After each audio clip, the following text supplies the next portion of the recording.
সূরা আলে ইমরান। বিসমিল্লাহির রহমানির রহিম। রহমান রহিম আল্লাহ তাআলার নামে। আলিফ লাম মিম। আল্লাহু লা ইলাহা ইল্লা হুয়াল হাইয়ুল কাইয়্যুম। আলিফ লাম মিম।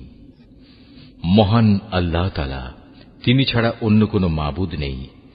তিনি চিরঞ্জীব, তিনি চিরস্থায়ী।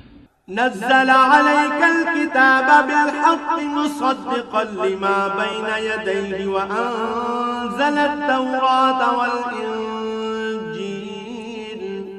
তিনি সত্য দিন সহকারে তোমার উপর এই কিতাব নাজিল করেছেন, যা তোমার আগে নাজিল করা যাবতীয় কিতাবের সত্যতা স্বীকার করে, এবং তিনি তাওরাত ও ইনজিল নাজিল করেছেন।